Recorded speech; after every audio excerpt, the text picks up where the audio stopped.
नमस्कार मैत्रिणींनो, मी वर्षा फॅशन या यूट्यूब चॅनलमध्ये तुमचं अगदी मनापासून स्वागत करते। तर मैत्रिणींनो, आजच्या व्हिडिओमध्ये आपण बघणार आहोत बघा अशा पद्धतीची राऊंड शेपची ट्रॅव्हल बॅग कशी बनवायची ते। आणि तिला साईडला पण आहे ना 2 पॉकेट दिलेले आहेत आणि हे जे पॉकेट आहेत ना हे पण जवळजवळ 10 इंचाचे आहेत म्हणून भरपूर मोठे आहेत आणि याच्यामध्ये कपडे पण भरपूर बसतात या बॅगीमध्ये। आणि त्याचबरोबर ही जी साईड आहे ना याच्यामध्ये बघा तुम्ही अशा पद्धतीने गॉगल पण ठेवू शकता, म्हणजे एवढा मोठा स्पेस आहे हे तुम्हाला कळेल। आणि इकडनं पण आपण पकडण्यासाठी म्हणा किंवा झिप ओढताना पण पकडता येईल आणि याच्यामध्ये नंतर तुम्हाला शोल्डरला कॅरी करता येईल असं बेल्ट लावायचा असेल तर तुम्ही तो पण लावू शकता। आणि ही पण बेल्ट ही पण बॅग आहे ना ती तुम्ही अशा पद्धतीने शोल्डरला पण कॅरी करू शकता। आता मी इथे खुर्चीवर बसली त्यामुळे मला व्यवस्थित दाखवता येत नाही। आणि त्याचबरोबर याला आपण डबल रनर दिलेली आहे, याची फुल कटिंग आणि स्टिचिंगचा व्हिडिओ आता मी तुम्हाला पुढे शेअर करत आहे। नक्कीच तुम्हाला जर अशा पद्धतीची डफल बॅग पण म्हणतो कोणी कोणी याला, तर अशा पद्धतीची राऊंड शेपवाली ट्रॅव्हल बॅग शिवायची असेल तर आता व्हिडिओ स्किप न करता कंटिन्यू बघा, कारण की राऊंडची जी स्टिचिंग आहे ना ती जोडताना मी तुम्हाला खूप छोटे छोटे टिप्स आणि ट्रिक्स सांगितलेले आहे। कारण की ही बॅग स्टिच करताना ना ही जी राऊंडची बाजू आहे ना हीच स्टिच करणं खूप म्हणजे खूप अवघड वाटतं, किचकट वाटतं। तर तीच मी तुम्हाला या व्हिडिओमध्ये अगदी डिटेल दाखवलेलं आहे। तर चला जास्त वेळ न घालवता लगेचच व्हिडिओला सुरुवात करू। व्हिडिओ युजफुल वाटला आवडला तर प्लीज प्लीज प्लीज व्हिडिओला लाईक करा आणि लाईक केल्यानंतर हाईपचे जे पॉईंट असतात ना ते पण देत चला। तर चला सुरू करूया आजच्या व्हिडिओला। तर मैत्रिणींनो, आजच्या बॅग डिझाईनसाठी बघा मी इथे अशा पद्धतीने माझ्याकडे ही ताट म्हणा प्लेट म्हणा ही आहे। तर हिचं जे गोलाई आहे ते बघा 10.5 इंचाचा आहे, म्हणजे हा पूर्ण सर्कलचं जे माप आहे ते। आणि त्या अकॉर्डिंग मग मी हा कपडा आहे तो 11 बाय 11 इंचाचा कट करून घेतलेला आहे बघा। सॉरी जास्त आहे 12 बाय 12 इंच, ठीक आहे। तर सर्वात खाली अस्तरसाठी नॉन ओव्हन, मध्यभागी रबर शीट आणि वरतून मेन फॅब्रिक म्हणून वेलवेटचा कपडा घेतलेला आहे आणि यावरती क्विल्ट करून घेऊ। तर अशा प्रकारे मैत्रिणींनो या दोनही पार्टवरती मी तिरपे टिपा मारून क्विल्टिंग करून घेतलेलं आहे। अस्तर, मध्यभागी रबर शीट आणि वरतून वेलवेटचा मेन फॅब्रिक। आता यावरती आपण ही जी प्लेट्स घेतली होती ना ती बरोबर आपल्याला अशा पद्धतीने ठेवायची आणि राऊंडची मार्किंग करून घ्यायची। तुम्ही पण तुमच्याकडे जे कोणतं म्हणजे मापावरती तुम्हाला शिवायचं असेल त्या पद्धतीने भांडं घ्या, प्लेट घ्या आणि या पद्धतीने त्याची मार्किंग करून घ्या। आता जशी मार्किंग केली ना त्यावरतीच मी इथे अगोदर शिलाई देऊन घेते आणि मग एक्स्ट्राचा कपडा आपण कट करून घेऊ, ठीक आहे। तर बघा जिथं मार्किंग केली तिथं स्टिच केला अगोदर आणि मग एक्स्ट्राचा फॅब्रिक आहे तो कट करून घेतलेला आहे। दुसऱ्या पार्टवरती पण आपल्याला सेम ह्याच पद्धतीने करून घ्यायचं आहे। त्यानंतर सेंटरला अशा पद्धतीने फोल्ड करून घ्यायचं आणि वरतून खाली 3 इंचावरती आपल्याला इथे एक ना झिप अटॅच करून घ्यायची। तर या पद्धतीने मी इथे मार्क करून घेतलं। आता इथे एक लाईन ड्रॉ करून घेतली बघा आणि इथे आपल्याला झिप अटॅच करायची बघा। तर झिप आपल्याला बघा या पद्धतीने थोडीशी वाढव घ्यायची आहे। झिपचं काय मी माप मोजलं नाही, जेवढं आली तेवढी घेतली आणि या पद्धतीने झिप आपण अशा पद्धतीने स्टिच करून घेतलेली आहे। आता रबर शीट आहे याच्यामध्ये, तरी इथं दाबटीप देताना थोडंसं जड जातं, पण मी रबर शीटचीच बॅग शिवलेली आहे। आणि वरच्या साईडने झिपच्या बघा हा कट केलेला 3 इंच कपडा आहे तो स्टिच करून घेतला, इकडनं पण दाबटीप देऊन घेतली। आता फिनिशिंगची परत आपण वरतून डबल दाबटीप देऊन घेऊ, म्हणजे एकदम फिनिशिंगमध्ये आपली झिप आहे ती स्टिच होते। आता त्यानंतर आपल्याला याच्यामध्ये रनर पण वळून घ्यायचं आहे। झिप 5 नंबरची घेतलेली आहे मी, तर रनर पण 5 नंबरचंच घ्यायचं। त्यानंतर या पॉकेटला अस्तर लावून घ्यायचं आहे। तर अस्तरसाठी मी इथे कॉटनचा कपडा घेतलेला आहे, तुम्ही कोणताही फॅब्रिक घेऊ शकता अस्तरला लावण्यासाठी। तर या पद्धतीने हा कपडा कट केला आणि आता सिंपल फक्त चारी बाजूने स्टिच करून घ्यायचं आहे हे अस्तर। आता जसं ह्या पार्टला आपण पॉकेट स्टिच केलं ना सेम त्याच पद्धतीने दुसऱ्या पार्टला पण मी ह्याच पद्धतीने पॉकेट स्टिच करून घेते। तर अशा प्रकारे मैत्रिणींनो दुसऱ्या पार्टला पण मी इथे झिप लावून अस्तर पण लावून घेतलेलं आहे ह्या पॉकेटला आणि हे दोनही पार्ट आपले झिपर पॉकेट आहे ते स्टिच झालेले आहेत, ठीक आहे। आता यानंतर आपल्याला काय करायचं आहे, इथून हा जो सेंटरचा पॉईंट आहे ना तर बघा इथे मी परत एकदा मार्क करते करतं। तर जिथून हा सेंटर पॉईंट आहे तिथून आपल्याला या पूर्ण सर्कलचं माप मोजून घ्यायचं आहे, किती भरत आहे। एक पीस जरा वेळ साईडला ठेवते आणि बघा जिथून मार्किंग केली तिथपासून आपल्याला इंच टेप अशा पद्धतीने ठेवत ही जी पूर्ण लांबी आहे ती मोजून घ्यायची। तर ही भरत आहे बघा 32.5 इंच, तर इथे आपल्याला 32च इंच घ्यायचं आहे। तर मी परत एक क्विल्टेड पीस रेडी करून घेतलेला आहे बघा आणि याला पण मध्यभागी रबर शीट अस्तरसाठी नॉन ऑन आणि वरतून मेन फॅब्रिक म्हणून वेलवेटचा कपडा घेतलेला आहे आणि क्विल्ट करून घेतले। आता याची फोल्ड घडी आहे बघा, म्हणजे 16.5 होती तर मी इकडनं थोडं अर्धा इंच कमी करते, कारण की आपल्याला 32च इंच पाहिजे ना, तर मग घडी फक्त 16ची आली पाहिजे। तर बघा जेवढा एक्स्ट्रा वाटला तेवढा कट केला आणि परत इथे घडीचं माप मोजून घेत आहे। तर ही बरोबर आता 16ची घडी आहे, म्हणजे 32 इंच लांबी आहे, ठीक आहे। आणि रुंदी आहे 18.5 इंच रुंदी तुम्ही कमी जास्त करू शकता, पण गोलाईचं जे माप येईल तेच तुम्हाला घ्यायचं आहे. तर बघा इथे 32 इंच लांबी घेतली आणि रुंदी आहे 18.5 इंच. ठीक आहे, तुम्ही कोणतेही माप घेतलं ना गोलाईचं तुमच्या प्लेटचं भांड्याचं त्या अकॉर्डिंगच माप घ्या. आता बघा 18.5 इंचची झीप घ्यायची आपल्याला इथे आणि ती झीपची जी राईट साईड आहे ती कापडाच्या बाजूने ठेवून घ्यायची आणि या पद्धतीने ही झीप स्टिच करून घ्यायची. परत ह्या झीपवरती दाबटीप पण देऊन घ्यायची आहे. आणि माझ्या वेलवेटच्या फॅब्रिकचे किंवा नॉनचे कुठल्याही प्रकारचे थ्रेड निघत नाही, त्यामुळे मी इथे म्हणजे फिनिशिंगसाठी कोणतीही नॉनची पट्टी लावली नाही, कारण की कपडा क्वालिटी एक नंबर आहे माझा, त्यामुळे याचे थ्रेडच निघत नाही, म्हणून मी इथे काही वेगळ्या कापडाची पायपिंग केलेली नाही. ठीक आहे, आता बघा ही झीप ओपन करून घ्यायची आपल्याला आणि इकडनं पण या झीपवरती दाबटीप देऊन घ्यायची आहे. तुम्हाला झीप फिनिशिंगमध्ये कशी स्टिच करायची ती मी मागचे पण व्हिडिओमध्ये दाखवलेलंच आहे आणि रबर शीटची बॅग शिवली ना त्या व्हिडिओमध्ये पण दाखवलेलंच आहे मागच्या. तर या पद्धतीने आपली ही झीप आहे ती अगदी फिनिशिंगमध्ये स्टिच झालेली आहे. आता रनर आपण नंतर वाहून घेऊ, त्या अगोदर आपल्याला बेल्ट स्टिच करायचं आहे. तर मी अगोदरच बेल्ट स्टिच करून घेतलेला आहे. वेलवेटचं फॅब्रिक मध्यभागी राईस बॅग घालून हा बेल्ट आहे तो मी कापडाचाच स्टिच करून घेतलेला आहे. आता याचं पूर्ण बेल्टचं माप सांगते बघा, फोल्ड घडी आहे इथे, तर अगोदर ह्या बेल्टचं माप सांगते आणि नंतर स्टिच करून घेऊ. तर बघा ही घडी आहे 48.5 इंचाची, म्हणजे 97 इंच लांबीचा आपला हा बेल्ट आहे. तुम्हाला वाटत असेल खूप मोठा होईल, पण नाही होणार. आणि रुंदी 1 इंच आहे. आता जिथे जोड येतोय ना तो आपल्याला स्टिच करून घ्यायचा आहे बघा या पद्धतीने, म्हणजे हा पूर्ण बेल्ट आहे तो आपल्याला ओपन नाही ठेवायचा, स्टिच करून घ्यायचा आहे. तर बघा या पद्धतीने मी हा जोड पण स्टिच करून घेतला. आता हा पूर्ण बेल्ट आपला अखंड आहे, कुठे ओपन नाही तो. आता बघा जिथे जोड दिलं ना तिथे आपल्याला एक मार्क करायचं आहे. तर बघा जिथे आपण आत्ता जोड दिलाय तिथे आपण एक मार्किंग करून घेऊ आणि दुसरी मार्किंग आपल्याला बरोबर तिथे जिथं म्हणजे फोल्ड घडी येते ना तिथे करायची बघा या पद्धतीने. तर एक फोल्ड घडीला मार्क केलं आणि एक जोड होतं तिथे मार्क केलं. आता हे जे मार्किंग आहे ना, तर बघा आपल्याला आता ही जी बॅग आहे तिच्या लांबीचा सेंटर काढून घ्यायचं आहे अगोदर. ठीक आहे, तर मी इथे सेंटरला एक छोटा कट देऊन घेतला. आता त्यानंतर वरतून खाली 3 इंचावरती एक मार्क करून घ्यायचं आहे बघा आणि एक लाईन पण ड्रॉ करूया आपण इथे लगेचच. ठीक आहे, आणि त्यानंतर हे 18.5 इंच आहे ना लांबी, तर इकडनं पण अगोदर आपण वरतून खाली 3 इंचावरती एक लाईन ड्रॉ करून घेऊ, कारण की इथून पुढेच आपल्याला बेल्ट आहे तो स्टिच करून घ्यायचा आहे. आता त्यानंतर हे 18.5चा आपल्याला मध्य काढून घ्यायचं आहे. तर इंच टेप अशा पद्धतीने फोल्ड करायचा आणि सेंटरपासून 3 इंच इकडे आणि 3 इंच तिकडे अशी मार्किंग करून घ्यायची. इकडनं पण सेम त्याच पद्धतीने बघा, इंच टेप असा फोल्ड केला की सेंटरचं माप भेटतं आणि मग सेंटरपासून 3 इंच इकडे 3 इंच तिकडे मार्किंग केली. इथे पण मध्यभागी पण सेम त्याच पद्धतीने मी सेंटर काढून मार्किंग करून घेतली. आता जशी मार्किंग केली ना तसेच आपल्याला इथे लाईन पण ड्रॉ करून घ्यायची आहेत बघा. ठीक आहे, इकडच्या साईडने पण आपण या 2 लाईन आहेत त्या ड्रॉ करून घेतल्या. आता ओपन केल्याच्या नंतर आपली सेंटरची लाईन आहे ना ती मार्क करायची राहिली होती, तर ती पण लाईन आपण मार्क करून घेतलेली आहे बघा. तर मी तुम्हाला इथे परत माप लिहून दाखवले, तसंच तुम्हाला व्हॉइसवर देऊन तर मी सांगितलेच आहे. आता बेल्ट लावताना बघा बेल्टला जी आपण मार्किंग केलेली होती बघा, एक जोड होतं ती, तर ती बरोबर सेंटर आहे ना तिथे आपल्याला ठेवून घ्यायचं आणि इकडचा या पद्धतीने इकडनं ठेवून घ्यायचं आहे बघा. म्हणजे ती मार्किंग जी केली होती आपण ती यासाठीच केली होती, बेल्ट आपल्याला स्टिच करता यावं त्यासाठी. फक्त 2च ठिकाणी मी टाचणी लावलेली बघा आणि त्यानंतर हा बेल्ट आपल्याला अशा पद्धतीने स्टिच करून घ्यायचा आहे. आता खूप रात्र झाली होती, अंधार पण पडला होता आणि मला सुईमध्ये धागा वावायला पण दिसत नव्हता अक्षरशः. तर मी इथे एक छोटासा तो LED लाईट दिसतोय तुम्हाला व्हिडिओमध्ये ना, तर तो पण घेतलेला होता. खूप म्हणजे खूप लेट झालं होतं नंतर, पण ठीक आहे मी बेल्ट शिवून घेतला 2 दिवसात. म्हणजे ही बॅग बनवलेली मी, कारण की लेट झालं म्हणून दुसऱ्या दिवशी काही राहिलेला पार्ट स्टिच केला. आता बघा जिथपर्यंत आपण 3 इंचची मार्किंग केलेली होती ना तिथपर्यंत आपण हा जो बेल्ट आहे तो स्टिच करून घेत आहोत.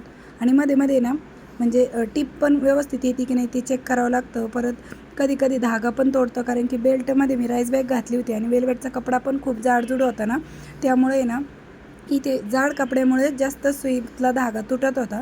तर या पद्धतीने मी हा जो बेल्ट आहे ना तो स्टिच करून घेतला. आणि बेल्ट बघा आपण पूर्ण बॉटमपर्यंत लावलेला आहे, त्यामुळे खूप टिकाऊ आपली ही बॅग आहे ना ती तयार होते. आणि बेल्टवरती पण बघा मी अशा कडेकडेने पूर्ण इथून तिथून टिपा आहेत त्या देऊन घेतलेल्या आहेत. आणि इथे ना आपण लॉकची टिप देऊन घेतलेली, म्हणजे भरपूर जास्तीच्या टिपा आपण यावरती देऊन घेतलेल्या आहेत, जेणेकरून आपला बेल्ट मजबूत राहावा त्यासाठी. ठीक आहे, तर मैत्रिणींनो तुम्हाला माझी शिकवण्याची सांगण्याची पद्धत आवडत असेल तर प्लीज व्हिडिओला लाईक करत चला आणि तुमची कमेंट मात्र मला नक्की करत चला, कारण की तुमची प्रत्येक कमेंट माझ्यासाठी महत्त्वपूर्ण असते आणि मी रिप्लाय पण देत असते. तर अशा प्रकारे आपले दोनही बेल्ट आहेत ना ते स्टिच करून झालेले आहेत बघा. आणि आतल्या साईडने पण दाखवते तुम्हाला. आता हे धागे वगैरे आहेत ना ते कट करून घेतले. आतून पण बघा किती फिनिशिंगमध्ये स्टिच झालेले आहेत बेल्ट. ठीक आहे. आता त्यानंतर आपल्याला साईडचा पार्ट आहे ना तो पण जोडायचा आहे, पण त्या अगोदर आपल्याला याच्यामध्ये 2 रनर वळून घ्यायचं आहे, एक या साईडने एक त्या साईडने. ठीक आहे. तर मी जी 5 नंबरची घेतली तर रनर पण 5 नंबरचेच घेतले. तर अशा प्रकारे मैत्रिणींनो दोन्ही साईडने आपण एक रनर आहे ते वळून घेतलं, एक ह्या साईडने एक त्या साईडने. आता त्यानंतर एक्स्ट्राची झिप आहे ना ती आपल्याला कट करून घ्यायची आहे. तर इकडनं थोडाफार मागे पुढे पार्ट झाला होता तो पण मी कट केला आणि एक्स्ट्राची झिप पण कट केली. दुसऱ्या साईडने पण सेम त्याच पद्धतीने कटिंग करून घेतली. तर साईड पार्ट जोडण्याच्या अगोदर मैत्रिणींनो आपल्याला नाही या झिपच्या वरती अशा पद्धतीने एक हँडल आहे ना छोटंसं ते बनवून घ्यायचं आहे. हे ऑप्शनल आहे, तुम्हाला बनवायचं असेल तर बनवा किंवा नाही बनवलं तरी चालेल. तर 3 बाय 1 इंचाची याची अशी बेल्ट मी तयार केलं आहे आणि बरोबर जिथे झिप आहे ना तर या पद्धतीने आपल्याला ही बॅग अशी फोल्ड करायची आणि बरोबर झिपच्या सेंटरवरतीच आपल्याला हा जो पार्ट आहे ना तो ठेवून घ्यायचा आहे बघा या पद्धतीने. ठीक आहे. म्हणजे रनर ओढताना पण ते आपल्याला पकडण्यासाठी उपयोगी येईल आणि तुम्हाला पाहिजे असेल तर नंतर तुम्ही इकडनं हँडल पण अटॅच करू शकता. तर खालचा पार्ट थोडासा साईडला करायचा आणि फक्त झिपच्याच पार्टवरती आपण हा बेल्ट स्टिच केलं. दुसऱ्या साईडने पण सेम त्याच पद्धतीने. तर बघा दोन्ही साईडला आपण हा छोटासा हँडल आहे ते स्टिच केलं. आता त्यानंतर हे साईडचे पार्ट कसे जोडायचे ते सांगते. तर जिकडनं पॉकेट आहे ना तिकडनं बघा अशा पद्धतीने आपल्याला हा पार्ट फोल्ड करायचा. दोन्ही साईडने सेंटरला मार्क करायचा. हवं तर तुम्ही कट देऊ शकता. आणि या पद्धतीने आपण सेंटरची मार्किंग करून घेतलेली आहे. दुसऱ्या पार्टला पण सेम त्याच पद्धतीने जे झिप लावलेला पॉकेटचा पार्ट आहे ना त्याचा सेंटर काढायचा आणि दोन्ही खालून वरून दोन्ही बाजूनी सेंटर काढायचा. आणि ही बॅग आहे ती आपल्याला आता रॉंग साईडला टर्न करून घ्यायची आहे. आणि रबर शीटमुळे खरंच खूप कडक झालेली होती ती. आता त्यानंतर बघा जो सेंटर पार्ट आहे ना आपला तर तो सेंटर आणि झिपचा सेंटर आपल्याला मॅच करायचा आणि या पद्धतीने टाचणी लावून घ्यायची. बॉटमच्या साईडचा पण सेंटर आपल्याला मॅच करून घ्यायचा आणि 2 ठिकाणी आपण अगोदर सेंटरची टाचणी लावून घेतली. आता साईडला तुम्ही हवं तर सुई धाग्याने स्टिच करून घ्या. तुम्हाला जर स्टिच करायला अवघड वाटतं किंवा भीती वाटत असेल की चुन्या वगैरे पडतात का जास्तीच्या किंवा टीप येते का नाही तर तुम्ही अगोदर सुई धाग्याने मोठे मोठे टाके घालून घ्या. मी तरी तर टाचणीच लावून घेते. पण तुम्ही जर नवीन शिकत असाल पहिल्यांदा शिवत असाल राऊंड शेपची ट्रॅव्हल बॅग तर शक्यतो आहे ना तुम्ही अगोदर हाताने किंवा सुई धाग्याने मोठे मोठे टाके घालून घ्या आणि मग स्टिच करा किंवा मग अशी टाचणी लावून पण ट्राय करून बघू शकता. कारण की हा पार्ट जोडणं आहे ना खूप म्हणजे खूप कठीण काम आहे. कारण की थोडा जरी तो म्हणजे कपडा असं ओढल्यासारखा झालं ना तर ते मोठे कापड आहे ना जो आपला त्याला चुने येतात. जो 32 इंच लांबीचा पार्ट आहे ना ज्याला आपण बेल्ट लावले त्याला अशी फ्रील येते तर ती आली नाही पाहिजे. आता बघा मी तुम्हाला इकडनं दाखवते कुठेही चुनी वगैरे आलेली नाही माझी. म्हणजे आपण टाचणी यासाठीच अगोदर लावून घेतलेली आहे. आता दुसऱ्या पार्टला पण सेम त्याच पद्धतीने टाचणी लावायची. पण मी तुम्हाला अगोदर एक पार्ट आहे तो स्टिच करून दाखवते. आणि टाचण्या लावताना ना मी बघा थोडे मागं लावले होते म्हणजे स्टिचिंगच्या खाली येऊ नये त्या अशा पद्धतीनेच लावलेले होते. म्हणजे स्टिच करताना मी लगेच टाचण्या काढलेल्या नाही आहेत. म्हणजे डबल टिप मारताना मग काढल्या. पहिल्या टिप मारताना नव्हत्या काढल्या कारण की ते मी मागच लावल्या होत्या. आणि कपडा कुठेही न ओढता किंवा कुठेही चुनी न पडता आपला जो साईडचा पार्ट आहे तो स्टिच झालेला आहे. मी हे तुम्हाला दाखवला पण मशीनवरती स्टिच करून की कशा पद्धतीने स्टिच करायचा. नाही तर मी फक्त सांगितलं असतं. पण कारण की हा पार्ट स्टिच करणं खूप अवघड आहे. म्हणजे खूप किचकट आहे. तुम्हाला ते त्याच्यामुळेच व्हिडिओमध्ये दाखवलं मी. आता मध्ये जी येणारी टाचणी ना ती पण काढून घेतली नाही. यावरती परत डबल टिप आहे ती देऊन घेतलेली आहे. आणि रबर शीटमुळे पण ही खूप जाड झालेली होती बॅग. आता बघा या पद्धतीने आपला इकडचा पार्ट आहे तो स्टिच झाला. आता सेम ह्याच पद्धतीने आपल्याला दुसऱ्या साईडचा पण स्टिच करून घ्यायचा आहे. बघा कुठेही प्लेट्स म्हणा किंवा चुनी म्हणा आलेली नाही. एखादी अर्धी आली तर काही नाही, पण जास्त प्लेट्स आल्या तर ते बॅगेचा आकार आहे तो वेगळा होतो किंवा बदलून जातो. तर अशा प्रकारे मैत्रिणीनं दुसऱ्या साईडची साईड पण स्टिच केली आणि यावरती पायपिंग पण करून घेतलेली आहे. आणि खूप वेळ गेला. जवळजवळ 1 तास माझं फक्त हे साईडचा पार्ट जोडायला आणि पायपिंग करायला गेलं. कारण की राऊंड शेप होतं त्यामुळे इथे तिरप्या पट्ट्या आपल्याला कट कराव्या लागल्या आणि मग पायपिंग करून घ्यावी लागली. तुम्हाला जर पाहिजे असेल तर मी नाही भरून देणार कारण की ही बॅग शिवायला खूप मेहनत आहे त्यामुळे. ठीक आहे. तर चला आता आपण ही झिप आहे ती ओपन करून घेऊ आणि ही बॅग राईट साईडला टर्न करून घेऊया. आणि बघा किती फिनिशिंगमध्ये ती आपली स्टिच झालेली आहे. तर मैत्रिणींनो माझ्या मेहनतीसाठी जिद्दीसाठी प्लीज कमेंट करत चला, लाईक करत चला. कारण की तुमच्या कमेंट वाचूनच माझं काम करण्याचा उत्साह अजून वाढत असतो. तर बघा या पद्धतीने आतली साईड आहे, त्याचबरोबर कडेकडेला पण आपण पॉकेट दिलेले आहेत 2, म्हणजे टोटल 3 पॉकेटचे आहे आणि बॉटमपर्यंत बेल्ट दिलेला आहे. म्हणजे खूप टिकाऊ आणि मजबूत वर्षानुवर्ष टिकणारी आपली ट्रॅव्हल बॅग आहे ना, ती बनवून तयार झालेली आहे. कोणी कोणी याला डफल बॅग पण म्हणतं, जे म्हणत असेल ते. पण खूप मजबूत आणि टिकाऊ दणकट झालेली आहे. आता चला मी तुम्हाला याच्यामध्ये ना काही सामान पण ठेवून दाखवले. तर भरपूर सारे कपडे मी याच्यामध्ये तुम्हाला ठेवून दाखवलेले आहेत. जवळजवळ 10-15 ड्रेस, काही ओढण्या, लेगिन्स, म्हणजे खूप कपडे बसतात. कारण की मी जेवढे कपडे ठेवायला काढले होते वरती तेवढे मला कमी पडत होते. मग मी ना हँगरचे कपडे ओढू घेत होते आणि नंतर शेवटी याच्यामध्ये ठेवत होते, कारण की खूप कपडे बसतात. तर बघा या पद्धतीने आपण भरपूर सारे कपडे यामध्ये ठेवून घेतलेले आहेत. आणि तुम्ही नाही शोल्डरला पण कॅरी करू शकता. त्याचे बेल्ट तेवढे मोठे आहेत आणि तुम्हाला जर साईडला पण बेल्ट लावायचा असेल तर तुम्ही तुमच्या पद्धतीने तो पण लावून घेऊ शकता. आता बघा कपडे कमी पडत होते म्हणून मग जे हाताशी येईन ते मी इथे आणत होते ठेवायला. आणि मग त्यामध्ये काही 2-3 गाऊन पण ठेवलेले आहेत मी माझे. म्हणजे जेवढे ड्रेस आणले होते ना ते कमी पडले आणि मग जे येईन हाताशी ते कपडे परत कपाटातून काढले, काही हँगरचे घेतले आणि याच्यामध्ये ठेवून घेतलेले आहेत. बघा फायनली सर्व सामान आपण याच्यामध्ये ठेवून घेतलेलं आहे. बॉटमच्या साईडनी बघा ती या पद्धतीने दिसत आहे. पूर्ण लुक दाखवले, आलटून पलटून मागून पुढून सगळी साईड तुम्हाला दाखवत आहे मी. आणि ह्या साईडनी पण बघा आपलं झिपर पॉकेट आहे. याच्यामध्ये मी अजून काहीच नाही ठेवलं, पण तुम्ही याच्यामध्ये पण तुमचं सामान इथं ठेवू शकता. चार्जर वगैरे प्रवासामध्ये लागणारं. आणि खूप छान अशी स्पेसियसमध्ये आपली ही बॅग ती तयार झाली. तर फायनल लुक मैत्रिणींनो आपल्या बॅगचा अशा पद्धतीने आलेला आहे. आता याचं शिवून रेडी माप कितीचं राहिलं ते सांगते. तर रुंदी आहे बघा 17.5 इंच आणि उंची आहे 10 इंच, 10 बाय 17.5 इंच. आणि ही जी पूर्ण गोलाई आहे ना ही आहे आपली याची. आता याचं गोलाईचंच माप सांगावं लागेल. तर बघा 34 इंचची गोलाई आहे. तर अशा पद्धतीने खूप सुंदर अशी आपली राऊंड शेपची ट्रॅव्हल बॅग आहे ती बनवून तयार झाली. त्याचबरोबर मी इथे पकडण्यासाठी ना झिप ओढताना आणि बंद करताना पकडण्यासाठी इथं हँडल पण दिलेले आहे. तुम्ही त्याच्यानंतर शोल्डरला पण बेल्ट आहे तो म्हणजे लावू शकता लावायचा असेल तर. आणि इकडनं पण बघा दोन्ही साईडनी कडेकडेला आपण छोटे पॉकेट आहे. छोटे म्हणण्यापेक्षा बरेच मोठे आहे, कारण की 10 इंचाचा पॉकेट आहे म्हणजे भरपूर मोठा आहे. याच्यामध्ये पण ह्याच्यामध्ये पण आहे ना तुम्ही तुमचा गॉगल वगैरे किंवा चार्जर वगैरे ठेवू शकता आरामात. एवढा मोठा कप्पा आहे बघा, अशा पद्धतीने तुम्ही तो ठेवू शकता. कारण की गॉगल बसतोय म्हणजे तुम्हाला आयडिया आली असेल की केवढा आपला हा पॉकेटचा कप्पा आहे. मोबाईल पण ठेवू शकता, चार्जर पण ठेवू शकता. आणि खूप सुंदर अशी दणकट मजबूत टिकाऊ अशी आपली ही ट्रॅव्हल बॅग आहे ती बनवून तयार झाली. आणि भरपूर कपडे याच्यामध्ये बसतात. बघा मी तुम्हाला कपडे पण ठेवून दाखवले, म्हणजे बॅगेचा प्रॉपर शेप आहे तो पण कळतो. आणि पूर्ण फायनल लुक कशा पद्धतीने आलेला आहे ते पण दाखवलं. तर खूप मेहनतीने मी हा व्हिडिओ बनवलेला आहे मैत्रिणींनो, कारण की हे राऊंड शिवायला आहे ना खूप किचकट वाटतं आणि खूप वेळ खाऊ बॅग आहे ही. तर नक्कीच तुम्ही पण स्वतःच्या हाताने घरी बनवू शकता. ॲटलीस्ट स्वतःसाठी तरी बनवू शकता. ऑर्डरसाठी बनवायचं म्हणलं पटपट उरकणारं काम नाही ते.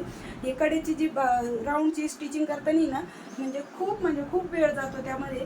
तर मैत्रिणींनो आशा करते की मी तुम्हाला ह्या व्हिडिओमधून नक्कीच माहिती दिली असेल चांगलीच. आणि व्हिडिओ तुम्हाला युजफुल वाटला असेल, आवडला असेल तर प्लीज व्हिडिओला जाता लाईक करा, शेअर करा. आणि असेच नवीन युजफुल आणि युनिक व्हिडिओ बघण्यासाठी आपल्या वर्षा फॅशन चॅनलला नक्की सबस्क्राईब करा. तर भेटूया पुन्हा नेक्स्ट व्हिडिओमध्ये. तोपर्यंत bye bye. Thanks for watching. Shri Swami Samarth. जय जिजाऊ, जय शिवराय. Bye bye.